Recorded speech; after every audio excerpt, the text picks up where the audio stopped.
16:45 horas del martes 27 de abril, Islas Malvinas. Estamos con el señor comandante del Batallón de Infantería de Marina número 5, capitán de fragata Carlos Robacio. Señor comandante, ¿cuál es la situación de su unidad en este momento? Mi unidad está haciendo lo mismo desde hace 20 días. Estamos preparando el terreno. Hemos organizado 3 puntos fuertes, inamovibles, cavados en la roca, que se apoyan mutuamente. Este es mi observatorio y mi puesto de comando pocos metros más atrás. Buen día, ¿cómo es tu nombre? Silva Roberto. ¿De dónde sos? Misiones. Un misionero. Un soldado más en estas posiciones del Batallón 5 que ya lleva 32 días en las posiciones. Estas son las posiciones. Posiciones que reciben, además del fuego naval de estas últimas noches, una constante lluvia que ha hecho que estén todas inundadas, lo cual afecta o no afecta el ánimo. Sí, estoy contento, siento muy bien. Mojado pero bien. Sí, mojado pero bien.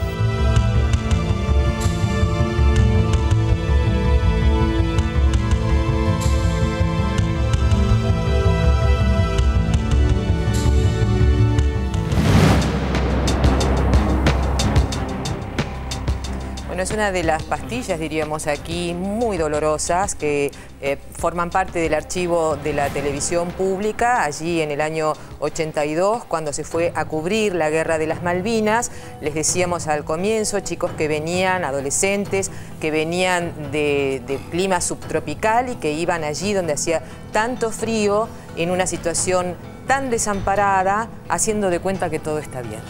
Un hombre adulto ahora seguramente que quizás se haya visto y de buena fe, dice mojado pero bien. La verdad es que no se lo veía muy bien como a tantos centenares de soldados que fueron con escasísima preparación a enfrentarse con una potencia militar mundial.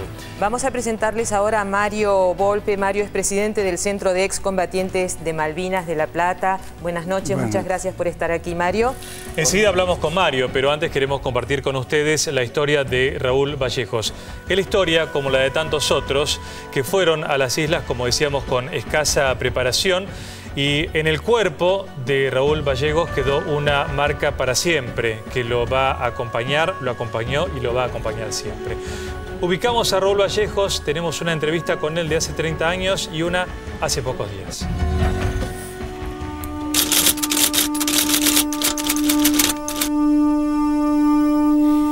Su responsabilidad, doctor.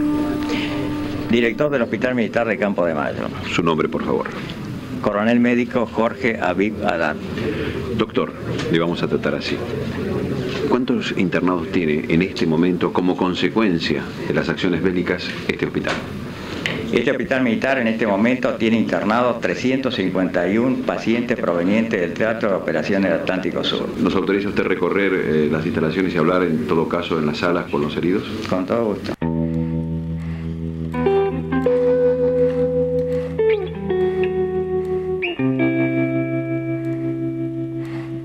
Dígame su nombre, soldado. Vallejos Raúl Amico. ¿De dónde es Vallejos? Saipeña, Chaco. Chaqueño. Sí. ¿Cómo ocurrió esto? Esto ocurrió en el puerto de Darwin, cuando caía el 28 prisionero.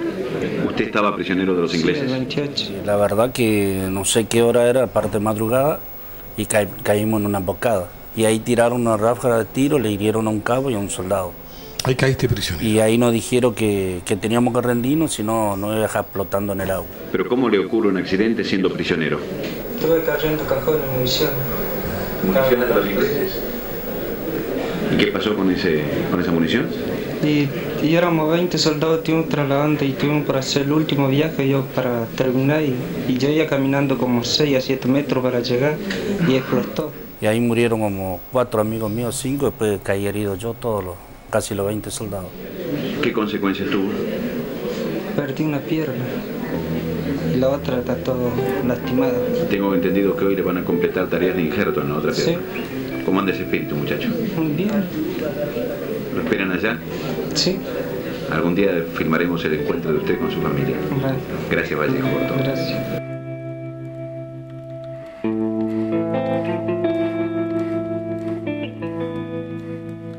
Eras un niño. Es así. ¿Qué fue Malvinas en tu vida? Y bueno, Malvinas siempre fue nuestra y bueno. Y ahora diplomáticamente se está trabajando a ver si se puede recuperar. ¿Te arrepentís de algo? No.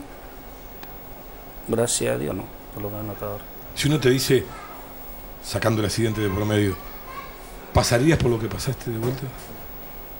Si pudiera, sí, pero así no.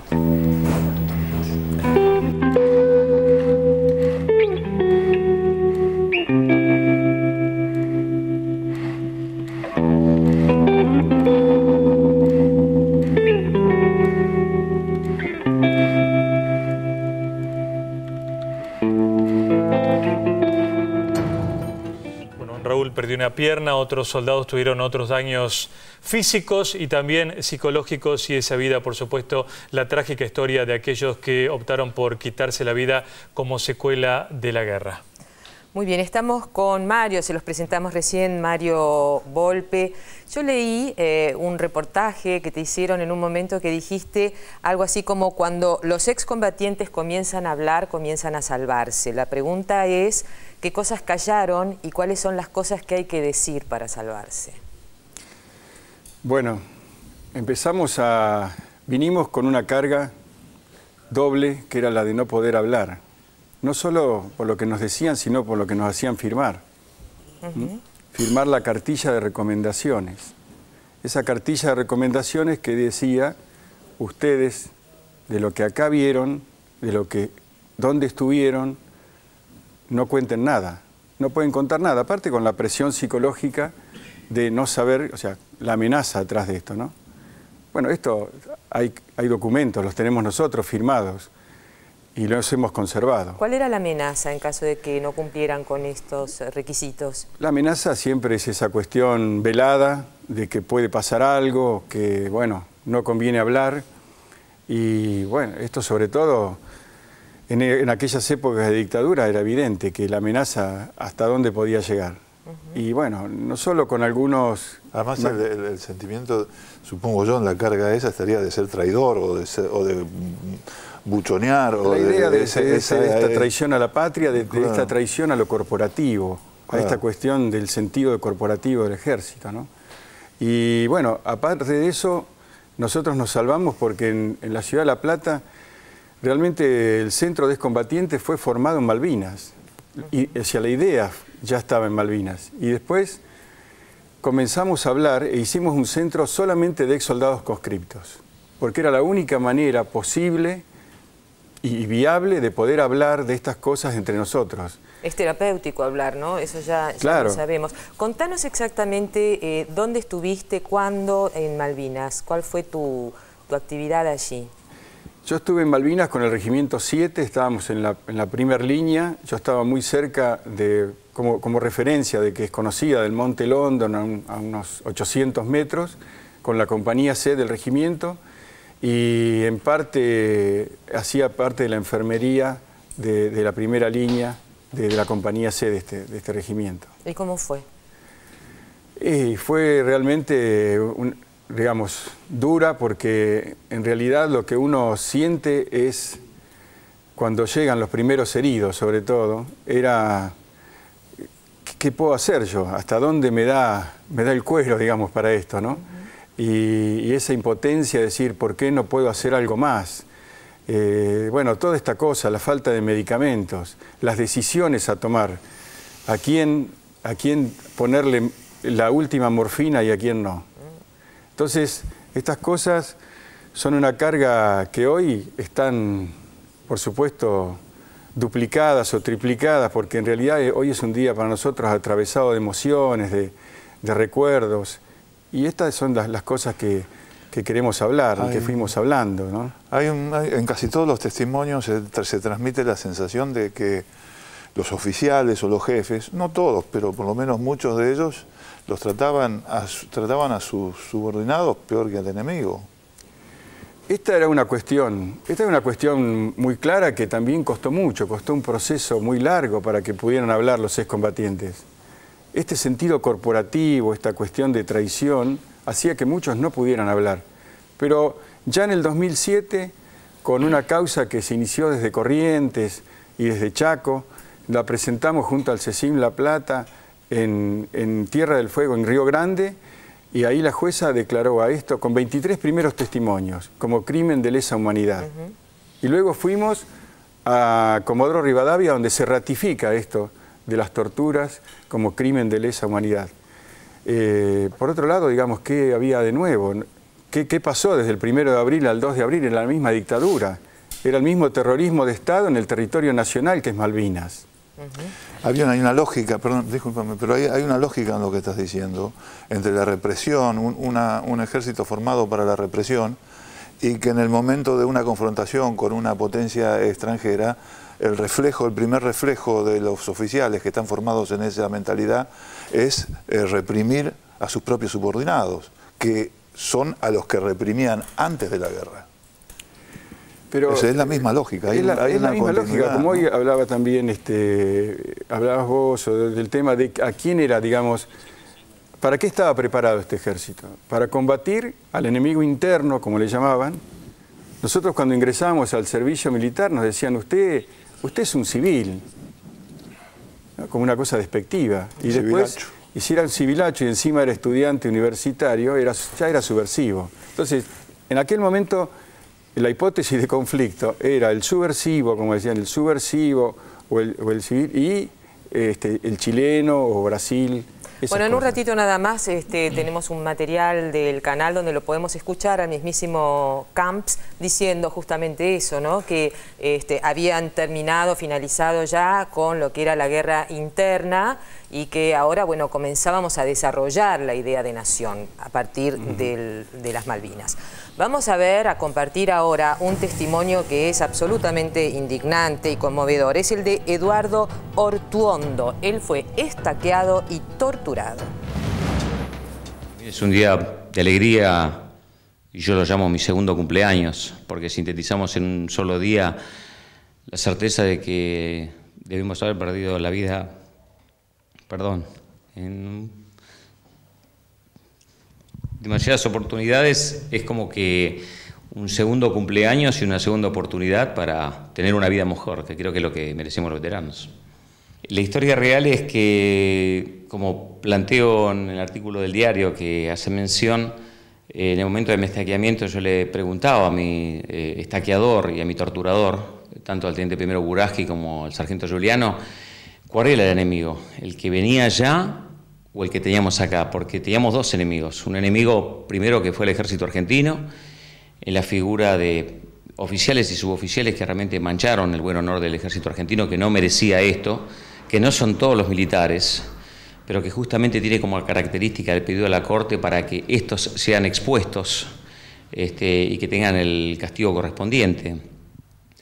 Nosotros tuvimos que vencer varios obstáculos previos al combate o durante el combate, como ser en mi caso estaqueamiento, meternos 2 veces dentro de pozos repletos de agua, el frío, el maltrato, el bailarnos y dispararnos detrás, inconvenientes con la comida, no habernos entregado ninguna de las encomiendas que nos llegaron. Realmente era todo el día recibir castigos y maltrato por parte de ellos y después el combate. Era lo único que podía eventualmente interrumpir estos momentos. Inclusive la primera metida en un pozo de agua fue luego del acto del 25 de mayo. Estábamos formados, cantamos el himno, habló el jefe de compañía, habló de la importancia de lo que estábamos haciendo, se escuchaban los ruidos de las armas de fuego y una vez que rompió la formación automáticamente fuimos a nuestra posición en donde me metieron dentro de un pozo de agua helada hasta el cuello. Cuando llegó el telegrama a mi casa aquel día 9 de abril teníamos la oportunidad de presentarnos o no presentarnos y como me dijo mi padre, el ingeniero Pascual Antonio Ortuondo, me dijo si mi hijo tiene que morir va a morir en combate y defendiendo a su país y en ningún momento lo puse en duda. Lo que sí le había dicho a mi padre que no quería volver al regimiento porque en el regimiento todo lo que ustedes saben de los desaparecidos, nosotros los veíamos y veíamos el maltrato que también tenían con los testigos de Jehová, por ejemplo, los cuales todos los días eran torturados a golpes, y en mi condición de furriel en ese momento, que es como un administrativo, que tiene la compañía, ir a la madrugada y ver cómo los golpeaban y les tiraban baldes de agua, y esto era sistemático. Realmente me parece que el pueblo argentino tiene que estar en este momento enterado, realmente sería el mejor regalo que podemos llegar a recibir los veteranos de guerra en estos 30 años, y me parece realmente maravilloso que en este momento la Corte Suprema trate esto. Tengo, te diría, la certeza en un 100% que la Corte Suprema va a fallar a favor de que sean considerados crímenes de lesa humanidad, como también tengo la certeza de que la señora Presidenta de la Nación va a apoyar, va a acompañar, y no vamos a tener que llegar al Pacto de San José de Costa Rica. Sabemos de la sensibilidad de la señora Presidenta, sabemos que va a poner lo mejor de sí y que va a solucionar este tema rápido, y los argentinos vamos a saber de una vez por todas realmente lo que sucedió en Malvinas, dónde estuvo cada uno, qué hizo cada uno, y revalorizar al soldado. Este testimonio ejemplifica, documenta y ratifica lo que recién hablábamos con Mario Volpe. Después de 30 años, Mario, ¿el tiempo alivia el dolor, la angustia, o esto es un puñal, una herida abierta que nunca cierra? No, el tiempo no alivia nada. Todas estas cosas son pendientes. Esta cosa, digamos, hoy nosotros hemos presentado, nos hemos encontrado con que el Tribunal de Casación hace poco tiempo, en menos de un mes, nos dice que estos delitos son prescriptibles, sin investigar. No se deben investigar porque ya están prescriptos. Pero nosotros, ¿qué hicimos? No vamos a quedarnos acá. Nos presentamos con un recurso de queja ante la Corte, por suerte esta vez apoyados también por el fiscal general de Casación, Javier De Luca, por la Comisión Provincial por la Memoria, con Pérez Esquivel, que también nos va a aparecer como amicus curiae dentro digamos, de este proceso de recurso de queja. Y en realidad hoy tenemos una buena noticia, por lo menos, que parece ser que la Corte Suprema lo va a tratar en forma urgente. Bien, siempre coincidimos en general los argentinos en que no se ha reconocido a los excombatientes y no lo decimos, así que abiertamente te damos este reconocimiento. Muchas gracias por haber venido. Bueno, gracias a ustedes, y desde ya nosotros nos sentimos siempre reconocidos por el pueblo, ¿no? Siempre nos hemos reconocido por el pueblo. Por algunos no, pero en realidad queremos agradecerle a todos.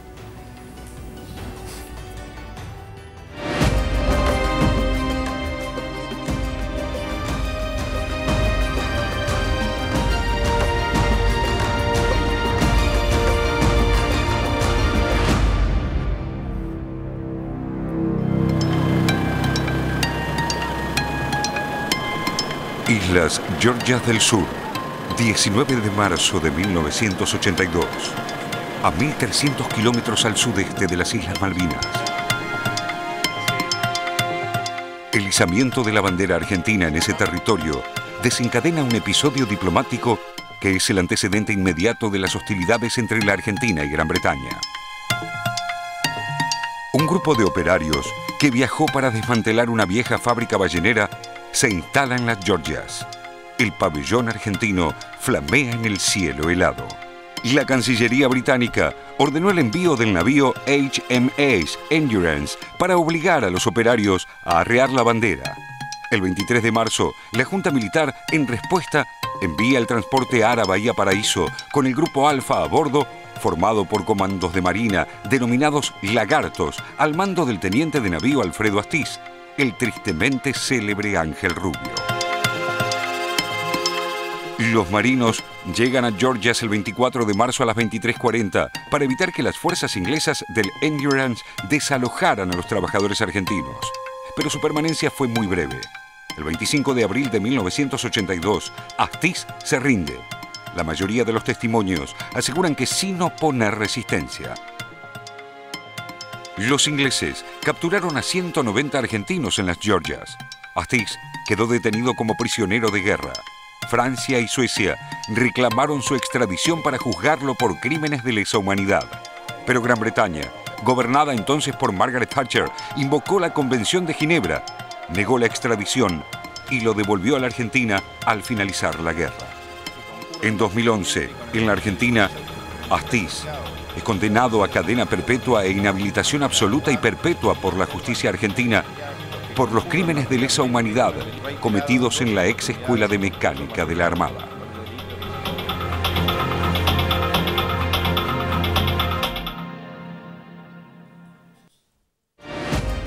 Vemos en imagen a Estela de Carlotto, presidenta de la Asociación Abuelas de Plaza de Mayo, para conocer su mirada sobre la actitud de los organismos de derechos humanos durante la guerra, pero también queremos saber, Estela, cuál es su impresión después de haber visto Astiz y esta historia que sabíamos, pero que vuelve a relatar cómo actuó durante la guerra.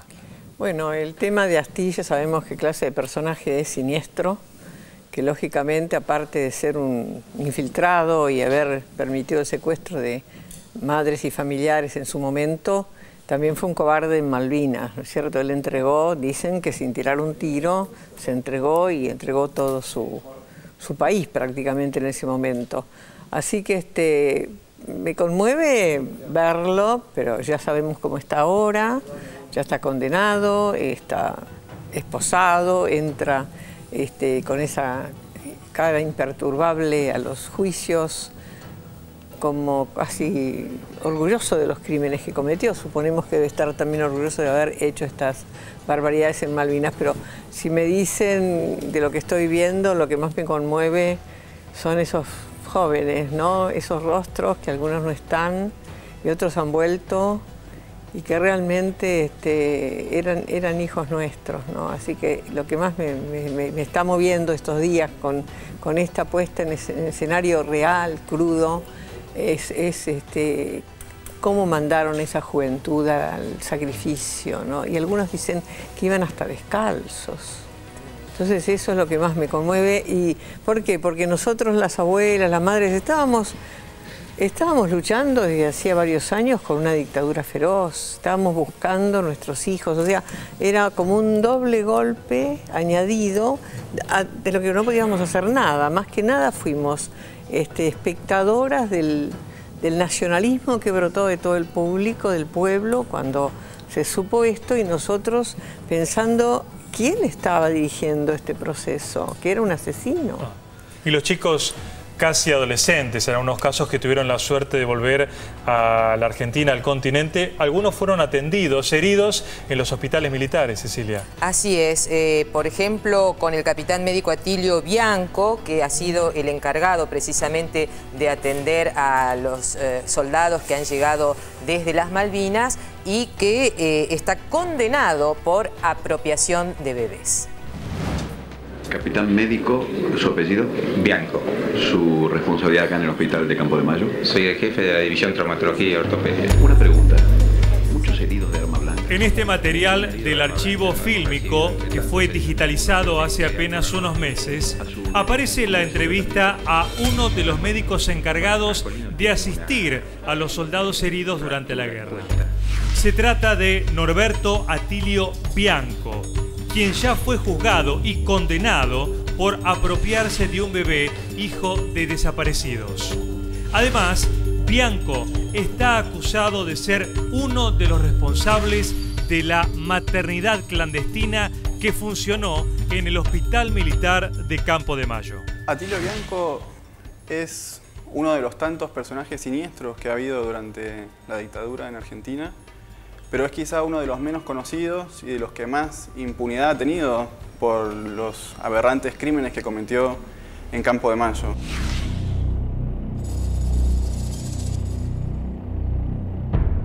El Centro Clandestino de Campo de Mayo es uno de los más grandes que funcionó en la dictadura, pero quizás es uno de los menos conocidos justamente porque hay muy pocos sobrevivientes. La dictadura fue terriblemente genocida en este lugar y asesinó prácticamente a todas las personas que pasaron por Campo de Mayo.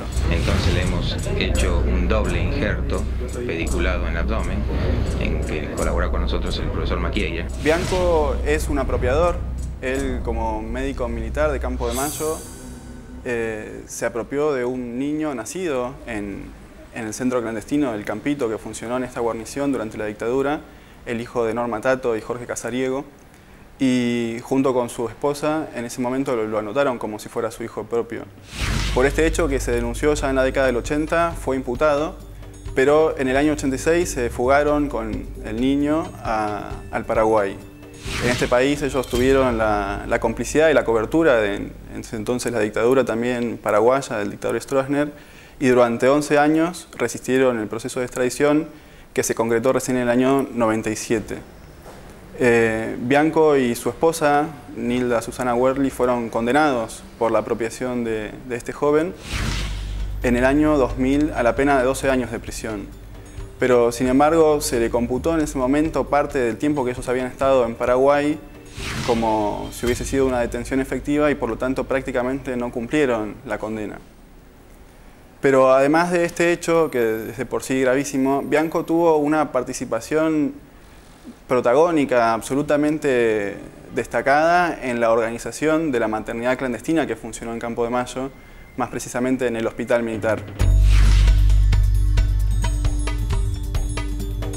Bianco ahora se encuentra detenido, procesado en la justicia argentina, y este año, hace poco tiempo, se ha dispuesto que vaya a juicio, que se va a hacer nosotros esperamos próximamente un nuevo juicio para determinar su responsabilidad justamente como organizador y como partícipe de esta maternidad clandestina que funcionó en Campo de Mayo y en la cual fueron llevadas a parir más de 30 mujeres desaparecidas durante la dictadura.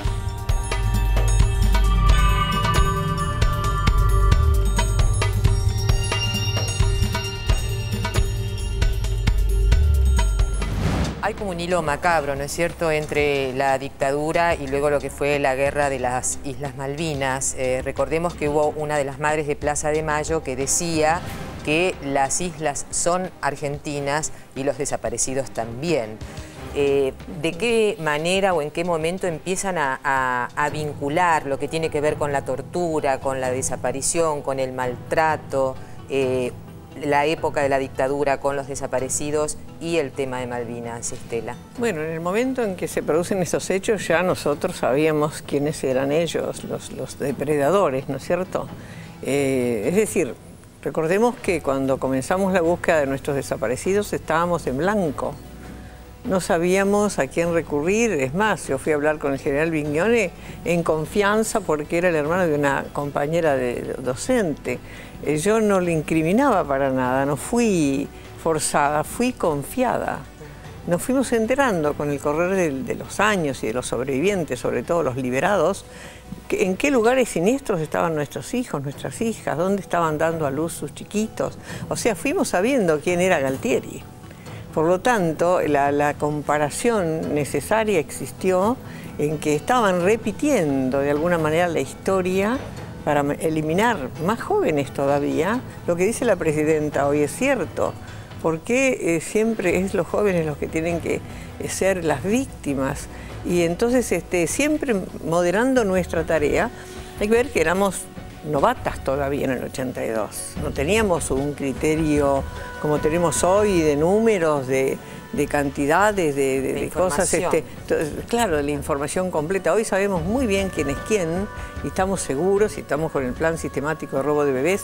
Y Bianco es parte de ese tema. Sabemos cómo encontrar los nietos o cómo buscarlos dónde.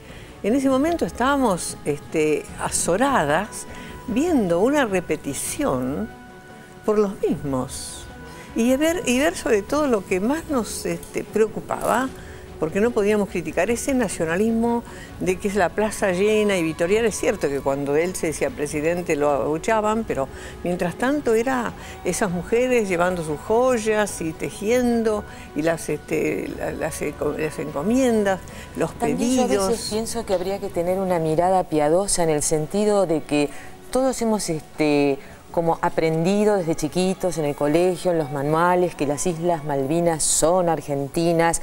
Entonces ha despertado una cantidad de contradicciones, de ambigüedades.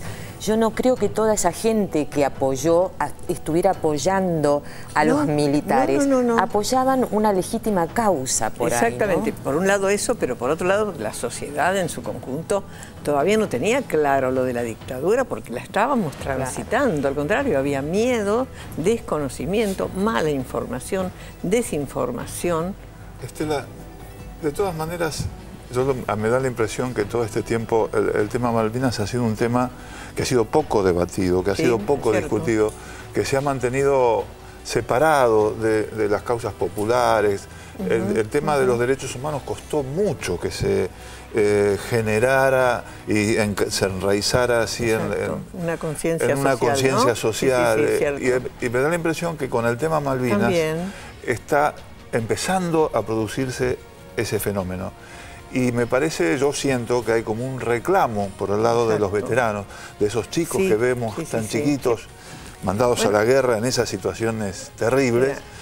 Hay un reclamo diciendo, nosotros somos parte de ustedes también. Sí, mira, por ejemplo, yo de todos los reportajes que me han hecho estos días por el mismo tema, yo me crié, en la escuela también me decían, las Malvinas son argentinas, que era un pizarrón con unos mapas y el día, y se acabó. No profundicé como maestra el tema tampoco, siempre insistí con mis alumnos, las Malvinas son argentinas. O sea que las Malvinas eran ese pedacito de tierra allá tan lejano, y otra era la educación o la información, o sea, no entramos en el tema. Por lo tanto, es lógico que así como costó, y sigue costando en un sector minoritario, por suerte, decir que la dictadura militar nos tocó a todos, decir ahora que lo de Malvinas nos tocó a todos también. Pero, y además creo que hay que, durante mucho tiempo está muy metido en la gente, es decir, criticar el tema de la guerra es estar en contra del reclamo de Malvinas. Y hay que demostrar lo contrario. No, claro, no tiene nada que ver. Que estas cosas que pasaron en la guerra tenían que ver por la dictadura que había en este país. Exacto. Claro. Y que cuestionar esas cosas en la guerra son también reivindicar y limpiar un reclamo legítimo, ¿no? Exacto. Yo creo que se está tomando, sobre todo con esta nueva gestión desde el 2003, el tema de Malvinas como con la misma bandera de los derechos humanos, ¿no? O sea, acá Malvinas es parte de un territorio de nuestra patria, de nuestro país, y el desafío es hacerlo por vía diplomática y tener que aguantar insultos todavía de la corona, diciendo de que, bueno, que acá somos colonialistas. Y hoy creo que hay otro insulto más de otro que está diciendo... Hay una deuda pendiente también con los chicos, con esos chicos. Y con los jóvenes combatientes, pero desde ya. Lo que cuenta, por ejemplo, ¿viste? A mí que me llegó primero, fuera del CECIM, que es de La Plata, que yo los quiero muchísimo, y hemos estado y los acompañamos siempre, todas las veces que podemos. Edgardo Esteban, cuando llegó y volvió, que no lo recibió nadie, que era casi un leproso que llegaba, y hasta la propia familia se sentía mal, que no sabía qué hacer, y los chicos que se suicidaron no fueron atendidos, y los que perdieron quizá una pierna, quién sabe, ese hombre que es un animal, una bestia, porque otra palabra no me cabe, de Bianco.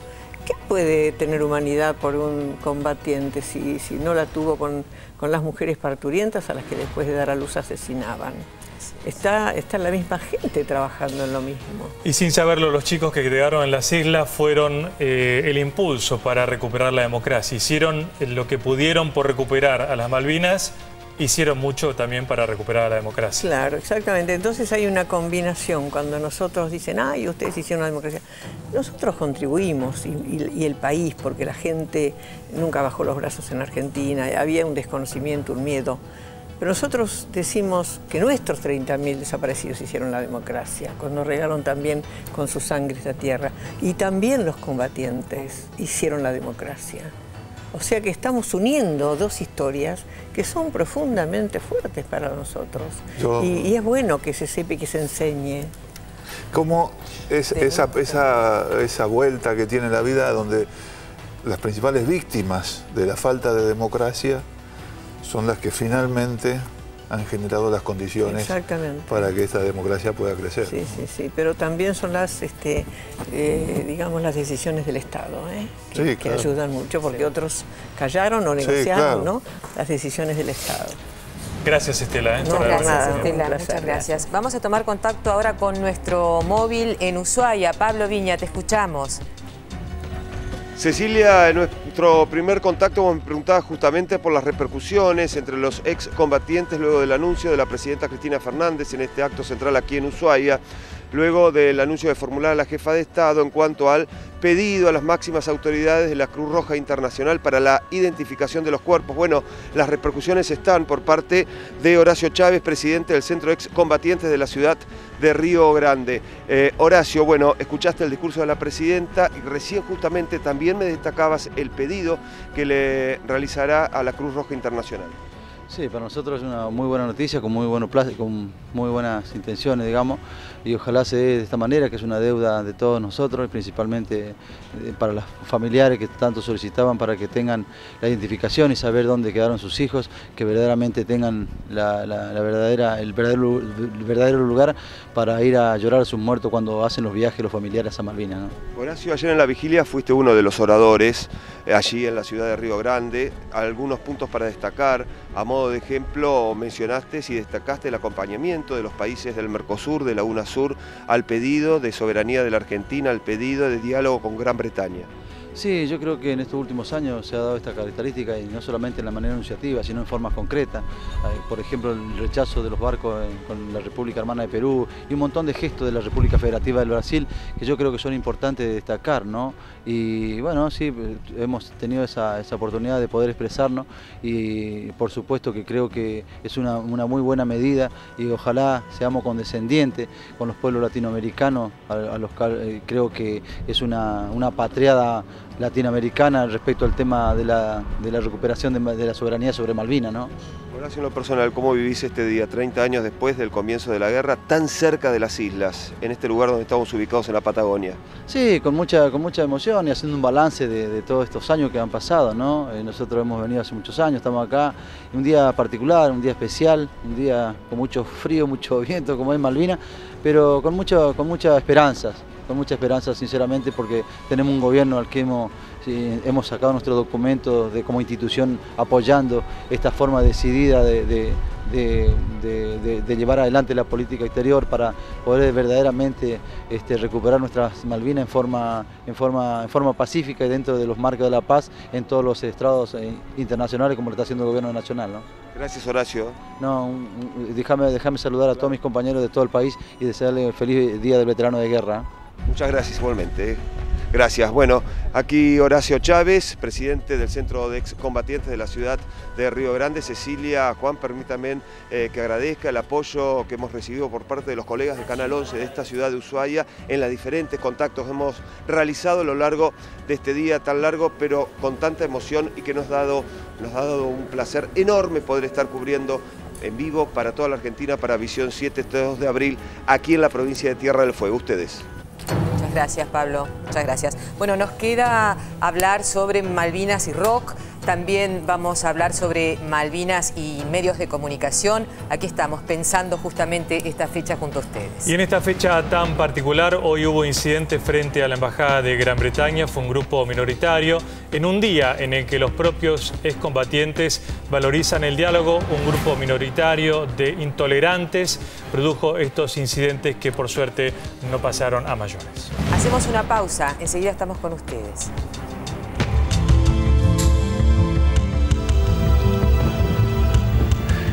Y del vivac cercano al aeropuerto pasamos ya a una posición que está en cabecera de playa. ¿Cuál es la misión que cumplen aquí? Vigilada. ¿Cuál es el ritmo que llevan todo el día? ¿Qué hacen desde la mañana a la noche? Bueno, como anoche llegamos, no le parecía hora, todavía no tenemos ninguna orden, ¿ves? ¿Cómo los impresionó la llegada de los que vieron aquí? Y bueno, yo ya me imaginaba cómo era acá, ¿ves? Otros soldados ya, como decían, no sabían esto cómo iba a venir acá. ¿Sufre mucho de frío, por ejemplo? Sí, un poco. ¿Cómo hacen para protegerse del frío? La ropa. Después tenemos el abrigo que le llaman el... Bueno, no puedo...